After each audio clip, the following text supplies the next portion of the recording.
ഇന്ന് പല ആൾക്കാർക്കും കാണാൻ പറ്റുന്ന ഒരു കാര്യമാണ് എന്നെ കൊണ്ടൊന്നും പറ്റത്തില്ല, എന്നെ കൊണ്ടൊന്നും നടക്കൂല എന്ന് പറയുന്ന പല ആൾക്കാരുമുണ്ട്.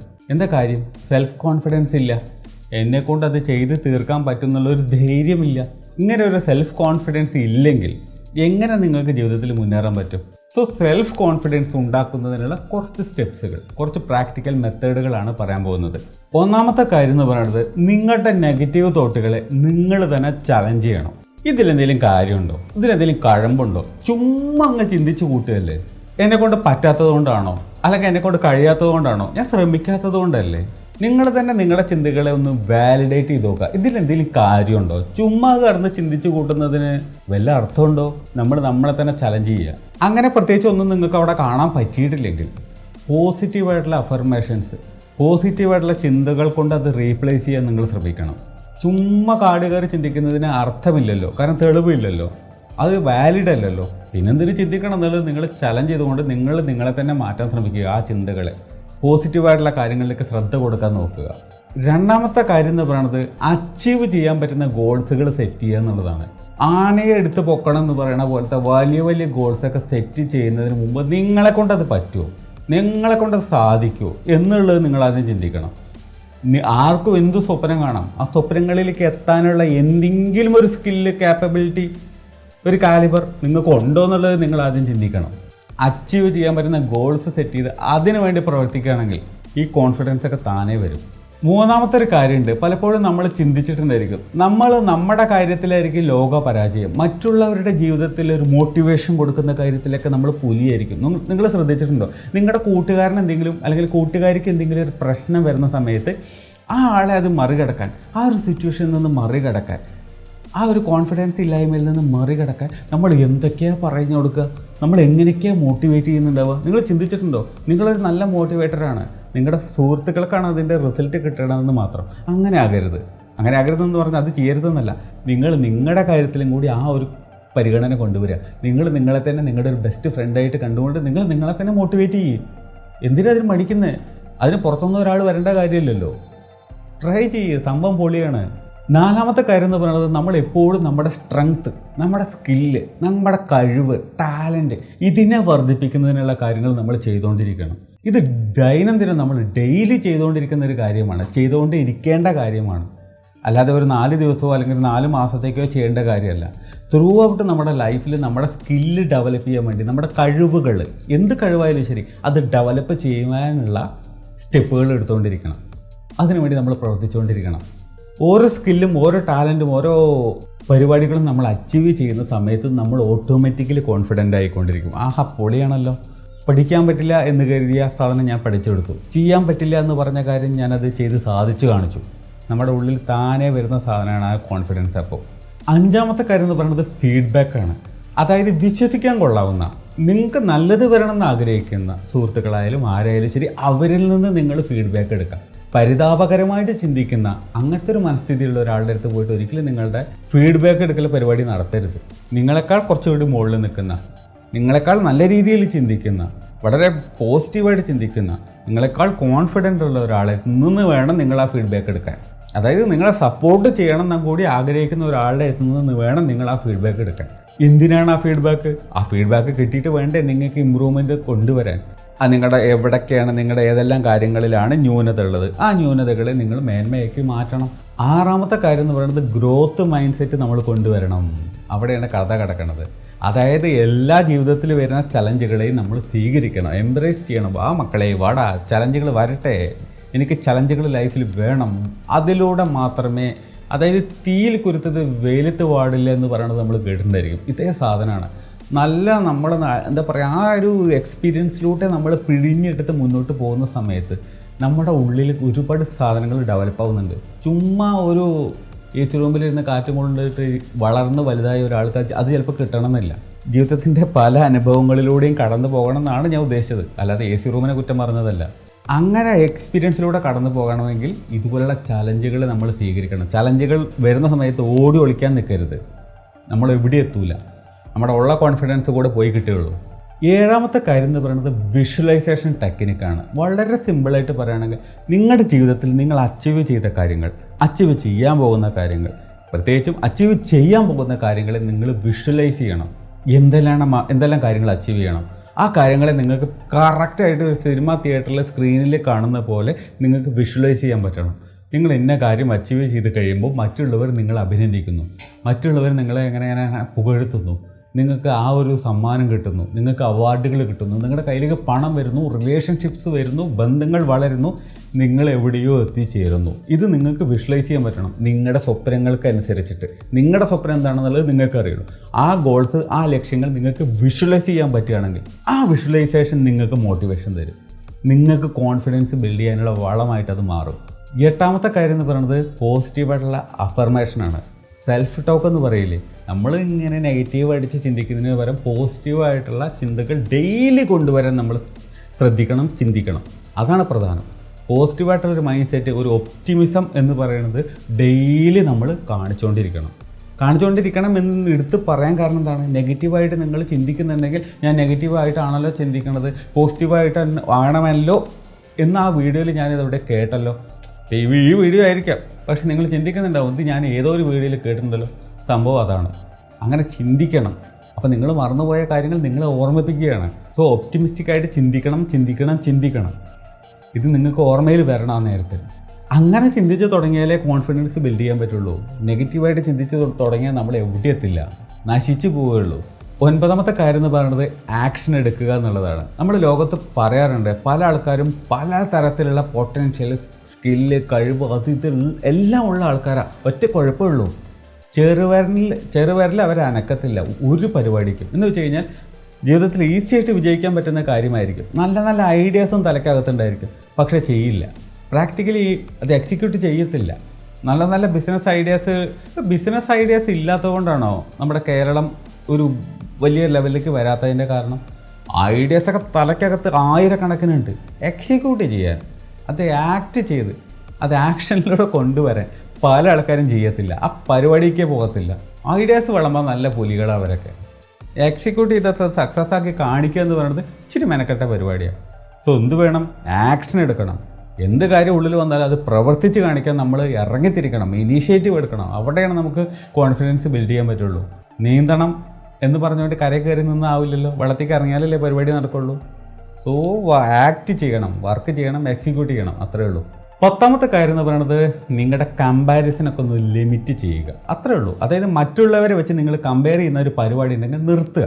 കാരണം നിങ്ങളും ആ ആൾക്കാരും അപ്പുറത്തുള്ള ആൾക്കാരും എല്ലാം വ്യത്യസ്തരാണ്. നിങ്ങൾ ചിന്തിച്ച് നോക്കൂ, എന്തുകൊണ്ടാണ് ഈ തമ്പ് ഇംപ്രഷൻ, നമ്മുടെ ഒപ്പെടുപ്പോൾ എന്തുകൊണ്ടത് ഇങ്ങനെയാവാൻ കാരണം? നമ്മുടെ വിരൽ അടയാളം പോലും ഈ 700 കോടി ജനങ്ങളിലും വ്യത്യസ്തമാണ് എന്നുള്ളത് കൊണ്ടാണ്. ഈ വിരലടയാളം പോലും വ്യത്യസ്തമാണെങ്കിൽ പിന്നെ നിങ്ങൾ യൂണീക്കാണെന്ന് പറയുന്നതിൽ എന്താ തെറ്റ്? അതിലെന്തോ കുഴപ്പം? നിങ്ങളെപ്പോലെയല്ല നിങ്ങളുടെ അപ്പുറത്തുള്ള ആളെ പോലെയല്ല നിങ്ങൾ. ഇതെല്ലാം വ്യത്യസ്തരാണ്.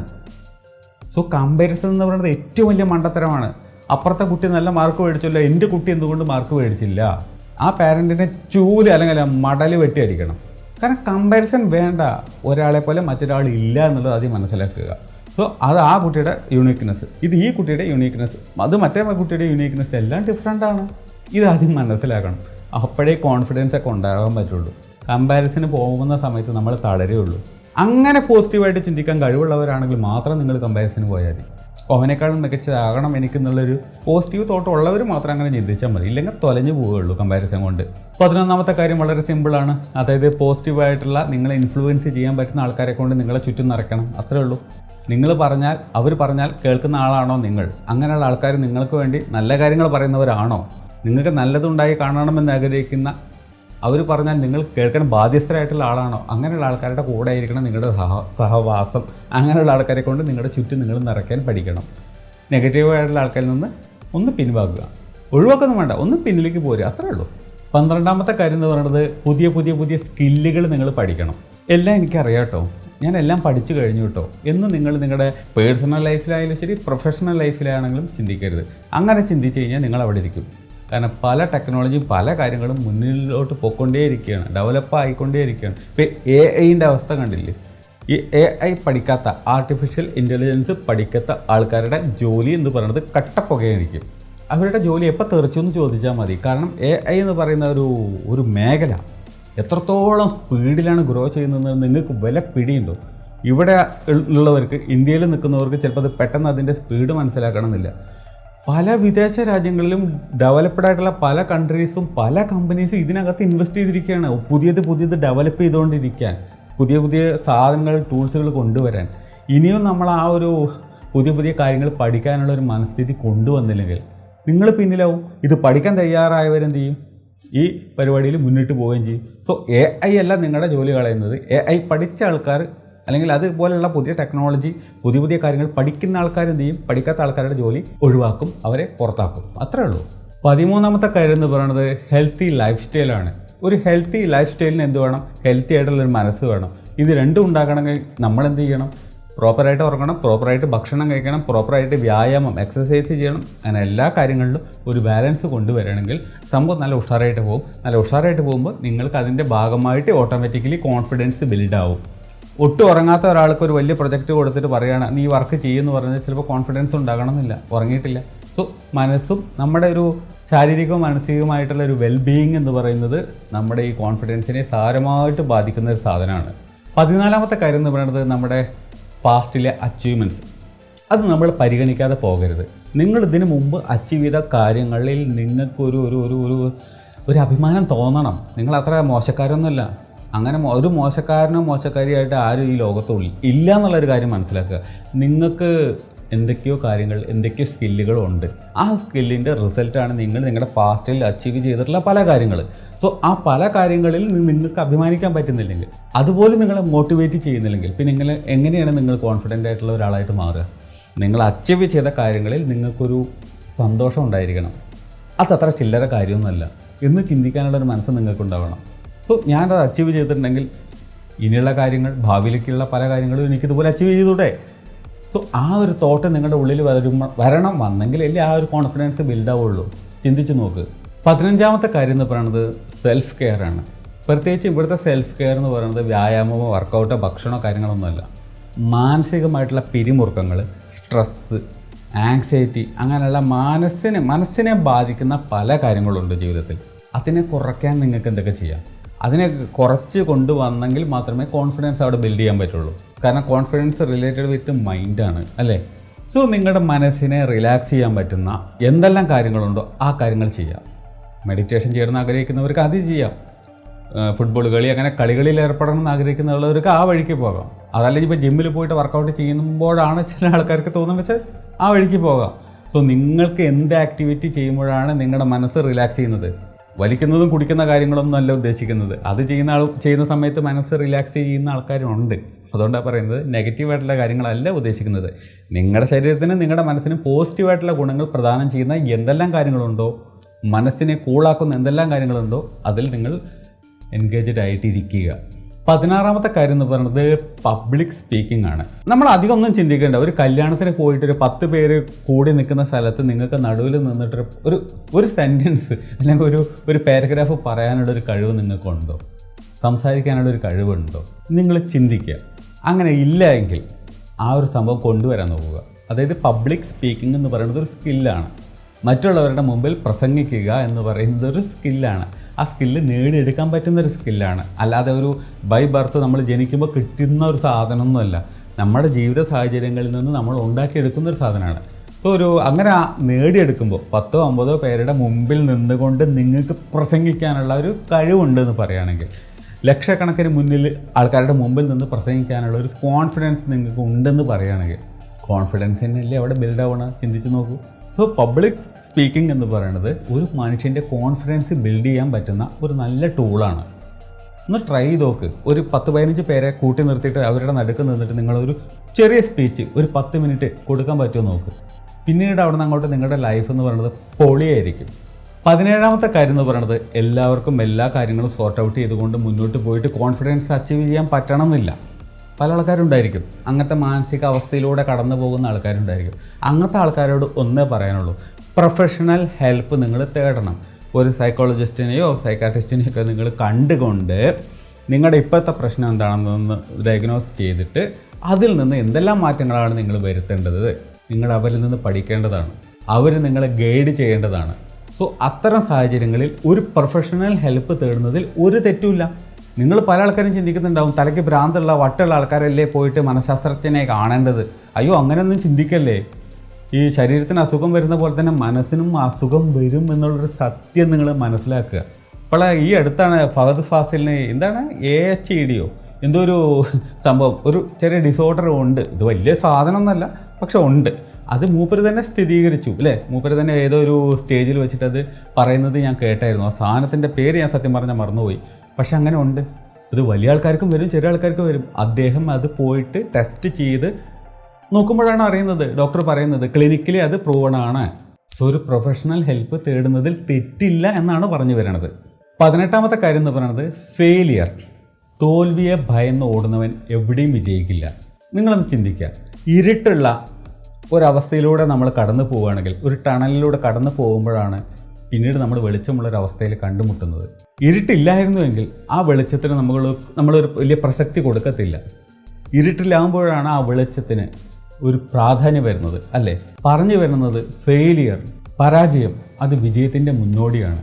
വിജയത്തിലേക്ക് എത്തണമെങ്കിൽ ഈ പരാജയങ്ങൾ ചവിട്ടി സ്റ്റെപ്പുകൾ കയറി മാത്രമേ അവിടെ എത്തുള്ളൂ. അത് ആദ്യം മനസ്സിലാക്കണം. അതല്ല എല്ലാ ഇറങ്ങി തിരിച്ച പരിപാടിയിലും വിജയിച്ചു എന്ന് പറയുകയാണെങ്കിൽ ലക്ക്, ഭാഗ്യം എന്ന് മാത്രമേ അവിടെ പറയാനുള്ളൂ. ഈ ഭാഗ്യം, ഈ ലക്ക് എന്ന് പറയുന്നത് എത്ര കാലം നമ്മളെ സഹായിക്കും എന്നുള്ളതിന് ഒരു ഗ്യാരണ്ടി ഇല്ല. എന്നാൽ ഫെയിലിയറിലൂടെ കടന്നു പോയ ആൾ തീയിൽ കുരുത് വെയിലത്ത് പാടില്ല എന്ന് പറയുന്ന പോലെ തന്നെ ആ സ്റ്റെപ്പുകളിലൂടെ കടന്നു പോയ ഒരാളെ തോൽപ്പിക്കുക എന്ന് പറയുന്നത് എളുപ്പമുള്ള പരിപാടിയല്ല. എന്ത് ലക്കായാലും ശരി, എന്ത് കാര്യമാണെങ്കിലും ശരി, മറ്റൊരാൾക്ക് തോൽപ്പിക്കാൻ ഇച്ചിരി പാടായിരിക്കും, പറ്റത്തില്ല. പറഞ്ഞു വരുന്നത് തോൽവികളെ സ്വീകരിക്കാൻ, ഇഷ്ടപ്പെടാൻ നിങ്ങൾ പഠിക്കണം. തോറ്റവനെ വിജയിക്കാൻ കഴിയുള്ളൂ പവർഫുള്ളായിട്ട്. ഇല്ലെങ്കിൽ അവൻ ജീവിതത്തിൽ വിജയിക്കുന്നുണ്ടെങ്കിൽ അവന് ഭാഗ്യത്തിൻ്റെ സഹായം ഒരുപാട് വേണ്ടി വരും. അല്ലെങ്കിൽ അവൻ രക്ഷപ്പെടില്ല. ഭാഗ്യം എത്ര പേർക്ക് കിട്ടും? വളരെ കുറച്ച് പേർക്ക്. അപ്പം നിങ്ങൾ എന്ത് ചെയ്യണം? തോൽവി, പരാജയം വരട്ടെ മക്കളെ, വരട്ടെ. ആ ഒരു മൈൻഡ് സെറ്റ് വരണം നിങ്ങൾക്ക്. 19ാമത്തെ കാര്യം എന്ന് പറയുന്നത് നിങ്ങളുടെ പ്രവൃത്തികളിൽ നിങ്ങൾക്കൊരു ഉത്തരവാദിത്വം ഉണ്ടായിരിക്കണം. നിങ്ങൾ പറഞ്ഞതോ ചെയ്തതോ പ്രവർത്തിച്ചതോ ആയിട്ടുള്ള കാര്യങ്ങളിൽ നിന്നുണ്ടായ റിസൾട്ടിന് നിങ്ങൾക്ക് ഉത്തരവാദിത്തമുണ്ട്. ആ ഉത്തരവാദിത്തം ഏറ്റെടുക്കാൻ നിങ്ങൾ പഠിക്കണം. പലപ്പോഴും നമ്മൾ എന്ത് ചെയ്യും? നമ്മളൊരു തെറ്റ് ചെയ്യും, എന്നിട്ട് മറ്റുള്ളവൻ്റെ തലയിൽ കൊണ്ടുപോയിട്ട് ആ കുറ്റം ഏൽപ്പിക്കും. അവൻ കാരണം അല്ലെങ്കിൽ അവൾ കാരണമാണ് ഞാൻ ഈ അവസ്ഥയിലായത്. നമുക്കതിനകത്ത് ഒരു കോൺട്രിബ്യൂഷനും ഇല്ല. വായിൽ വിരലിട്ട പോലും കടിക്കാത്ത അത്ര പഞ്ചപാവായിട്ടായിരിക്കും നമ്മളെ തന്നെ പ്രസൻറ്റ് ചെയ്യുന്നുണ്ടാവുക. ആരുടെ? നമ്മുടെ മുമ്പിൽ തന്നെ നമ്മൾ അങ്ങനെയാണ് നമ്മളെക്കുറിച്ച് പ്രസൻറ്റ് ചെയ്യുന്നത്. അങ്ങനെ ചെയ്തിട്ടല്ലേ ഞാൻ അങ്ങനെ ചെയ്തത് എന്ന് നമ്മൾ തന്നെ ഉള്ളിൽ നമ്മുടെ ഇന്നർ ഡയലോഗ് അതാ. അങ്ങനെ ചെയ്തില്ലായിരുന്നെങ്കിൽ എനിക്കൊരു കുഴപ്പമില്ലല്ലോ, ഞാനിങ്ങനെ പറയത്തില്ലായിരുന്നല്ലോ, ഞാനങ്ങനെ ചെയ്യത്തില്ലായിരുന്നല്ലോ, ഞാനങ്ങനെ ഒരു തെറ്റ് ചെയ്യാൻ കാരണം ആളല്ലേ. നിങ്ങൾ ചിന്തിക്കണം. നിങ്ങളുടെ ഭാഗത്തു നിന്നുള്ള മിസ്റ്റേക്കുകൾ മനസ്സിലാക്കണമെങ്കിൽ നിങ്ങളുടെ പ്രവൃത്തികളിൽ നിങ്ങൾ ഉത്തരവാദിത്വം ഏറ്റെടുക്കാൻ ആദ്യം പഠിക്കണം. അത് നല്ലതായാലും ചീത്തതായാലും, നിങ്ങളുടെ ജീവിതം നല്ലതായാലും കെട്ടതായാലും, ഉയർന്നാലും താഴ്ന്നാലും അതിൻ്റെ ഉത്തരവാദിത്വം നിങ്ങൾക്കുണ്ടെന്നുള്ളത് നിങ്ങൾ ആദ്യം ഒന്ന് അംഗീകരിക്കണം. അപ്പോഴാണ് സെൽഫ് ട്രസ്റ്റ് എന്ന് പറയുന്നത്, ഒരു ആത്മവിശ്വാസം, ഇതൊക്കെ ബിൽഡ് ആവുള്ളൂ. ആത്മവിശ്വാസം, കോൺഫിഡൻസ്, ഇതൊക്കെ അതിൻ്റെ ഭാഗമാണ്. നിൻ്റെ പ്രവൃത്തികളുടെ ഉത്തരവാദിത്വം ഞാൻ ഏറ്റെടുക്കും. അതൊരു കോൺഫിഡൻസാണ്. അത് മറ്റുള്ളവൻ്റെ തലയിൽ ഞാൻ കെട്ടിവെക്കില്ല. അതൊരു കോൺഫിഡൻസാണ്. അത് ബിൽഡ് ചെയ്യാൻ ഇങ്ങനെയുള്ള ചിന്തകൾ നിങ്ങളുടെ ഉള്ളിലേക്ക് വരണം. തെറ്റുകളുടെയും കുറ്റങ്ങളുടെയും നല്ലതിൻ്റെയും ഒക്കെ ഉത്തരവാദിത്വം നിങ്ങൾ ഏറ്റെടുക്കാൻ പഠിക്കണം. 20ാമത്തെ പോയിന്റ്, അവസാനത്തെ പോയിന്റ് എന്ന് പറയുന്നത് നമ്മുടെ കോൺഫിഡൻസിനെ ബൂസ്റ്റ് ചെയ്യുന്നൊരു വലിയ സാധനമാണ് നമ്മുടെ ഡ്രസ്സ്, നമ്മുടെ അപ്പിയറൻസ്. നമ്മൾ നല്ല സൂപ്പറായിട്ട് പൊള്ളിയായിട്ടാണ് നമ്മൾ നിൽക്കണമെങ്കിൽ, കിട്ടില്ലാനായിട്ട് നിൽക്കുകയാണെങ്കിൽ നമ്മുടെ കോൺഫിഡൻസ് ഓട്ടോമാറ്റിക്കലി ബൂസ്റ്റ് ആവും. നിങ്ങൾ നല്ലൊരു ബൊഫെ പാർട്ടി, ഒരു റിച്ച് ആയിട്ടുള്ള ഒരു കല്യാണം, ഈ കല്യാണത്തിന് പോകുന്ന സമയത്ത് നിങ്ങളൊരു കീറി പറഞ്ഞൊരു പാൻറ്റ് ഷർട്ട് അങ്ങനെയൊക്കെ ഇട്ടിട്ട് പോകുന്ന ഒന്ന് ചിന്തിച്ച് നോക്കിയേ. അല്ലെങ്കിൽ നിങ്ങളുടെ ഡ്രസ്സിൻ്റെ ഒരു ഭാഗത്ത് കീറിപ്പോയിരിക്കുന്നു, സംതിങ് എൽസ്, അങ്ങനെ ഇരിക്കുന്നൊരവസ്ഥ. അല്ലെങ്കിൽ കുറച്ച് ചളി ചേറ് നിങ്ങളുടെ ഡ്രസ്സിലായി. എന്നതിന് ശേഷം നിങ്ങളൊരു സൂപ്പറായിട്ടുള്ളൊരു ഫംഗ്ഷന് പോവുകയാണ്. അവിടെ വരുന്ന ആൾക്കാരെല്ലാം നല്ല കിടിലനായിട്ട് ഡ്രസ്സൊക്കെ ചെയ്ത് നല്ല സൂപ്പറായിട്ടായിരിക്കും വരുന്നുണ്ടാവുക. അതിൻ്റെ ഇടയിൽ പോയി നിൽക്കുമ്പോൾ നിങ്ങളുടെ അവസ്ഥ എന്താ? നിങ്ങളുടെ കോൺഫിഡൻസ് എവിടെ ഇരിക്കും? ഒന്ന് ചിന്തിച്ച് നോക്കി. സോ ഡ്രസ്സിങ്ങിന് കോൺഫിഡൻസ് ബൂസ്റ്റ് ചെയ്യാനുള്ള ഒരു കഴിവുണ്ട്. നല്ല രീതിയിൽ ഡ്രസ്സ് ചെയ്യുമ്പോഴായിരിക്കും ചില ആൾക്കാർക്ക് കോൺഫിഡൻസ് ഉണ്ടാവുക. എല്ലാവർക്കും എന്നുള്ളതല്ല പറയുന്നത്, പക്ഷെ അത് കോൺഫിഡൻസ് ബൂസ്റ്റ് ചെയ്യാൻ ഉതകുന്നൊരു സാധനമാണെന്നുള്ളത് മനസ്സിലാക്കുക. അങ്ങനെയുള്ള ഒരാളാണ് നിങ്ങളെങ്കിൽ നിങ്ങൾക്കത് ഉപയോഗിക്കാം, ഈ ഒരു ടൂള്.